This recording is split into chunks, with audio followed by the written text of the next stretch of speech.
Hello বন্ধুরা, আজকের গল্পের নাম ড্রাগনের কবলে ইয়ামিন। আমরা কি কখনো ভেবেছি আমাদের চেনা পৃথিবীর বাইরেও অন্য কোনো জগৎ আছে? আজ সাহসী ছেলে ইয়ামিন এমন এক জগতে পৌঁছে যাবে যেখানে আকাশে দখল বিশাল বিশাল অগ্নিকাক্ষী ড্রাগনের হাতে। চলুন দেখি ইয়ামিন কিভাবে এই ভয়ঙ্কর ড্রাগনের কবল থেকে নিজেকে এবং তার গ্রামকে রক্ষা করে। ইয়ামিন তার বাগানে একটি অদ্ভুত উজ্জ্বল পাথর খুঁজে পেল। সেটা স্পর্শ করতেই চারপাশ ধোঁয়ায় ভরে গেল এবং সে এক অজানা পাহাড়ি উপত্যকায় নিজেকে আবিষ্কার করল। চারিদিকে বিশাল বিশাল ড্রাগনের ডানার ঝাপটা আওয়াজ আর আগুনের ফুলকি আর হলকার শব্দ ঘুরে বেড়াচ্ছে। ইয়ামিন পাহাড়ের চূড়ায় এক বিশাল গুহা দেখতে পেল। হঠাৎ আকাশ অন্ধকার করে নেমে এলো এক অক্ষচক্ষ ড্রাগন। ড্রাগনটি ইয়ামিনকে তুলে নিয়ে তার গুহায় বন্দি করল। ড্রাগন বলল, মানুষের বাচ্চা, আমার রাজ্যে তোমার সাহস তো কম নয়। এখন থেকে তুমি এখানেই বন্দি থাকবে। ইয়ামিন বলল, আমি এখানে কোনো ক্ষতি করতে আসিনি, কিন্তু তুমি কেন এত রাগে? তোমার চোখে জল কেন? ইয়ামিন লক্ষ্য করল ড্রাগনটির পায়ে একটি বিষাক্ত কাঁটা ফুটে আছে, যার যন্ত্রণায় সে অস্থির। ড্রাগনটি রাগ নয়, বরং ব্যথায় সবাইকে আক্রমণ করছিল।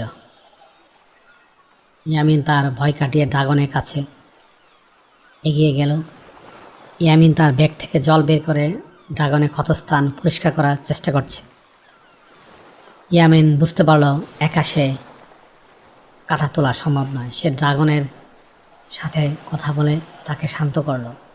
ইয়ামিন তার বুদ্ধি খাটিয়ে একটা বড় গাছের ডাল লিভার হিসাবে ব্যবহার করে ড্রাগনের পা থেকে বিষাক্ত কাঁটাটি বের করে নিয়ে আসলো। ড্রাগন বলল, আহ, কত বছর পর আমি শান্তি পেলাম। ছোট মানুষ, তুমি অনেক সাহসী ও দয়ালু। ভয়ঙ্কর ড্রাগনটি ইয়ামিনের পরম বন্ধু হয়ে উঠল। সেই ইয়ামিনকে তার পিছনে চড়িয়ে মেঘের রাজ্যে ঘুরিয়ে নিয়ে আসলো। হঠাৎ ইয়ামিন দেখল ওই পাহাড়ের এক প্রান্তে একদল নিষ্ঠুর শিকারী ড্রাগনের ডিম চুরি করার চেষ্টা করছে। ইয়ামিন তার নতুন বন্ধুদের সাহায্যে শিকারীদের ভয় দেখিয়ে তাড়িয়ে দিল। ড্রাগনটি শিকারীরা প্রাণ ভয়ে পালাচ্ছে।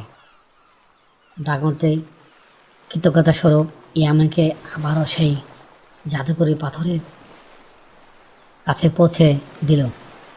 ইয়ামিন ফিরে এলো তার নিজের গ্রামে। ইয়ামিন শিখল যে অনেক সময় যাকে আমরা সত্য মনে করি সে আসলে কোনো যন্ত্রণার শিকার হতে পারে। ভালোবাসার বুদ্ধি দিয়ে যে কোনো বড় শক্তিকে বন্ধুত্ব প্রণীত করা যায়। হ্যালো বন্ধুরা, আজকের গল্পটি কেমন লাগলো কমেন্টসের মাধ্যমে নিচে জানিও। আবার দেখা হবে অন্য কোনো গল্পে। Thank you for watching. Please subscribe.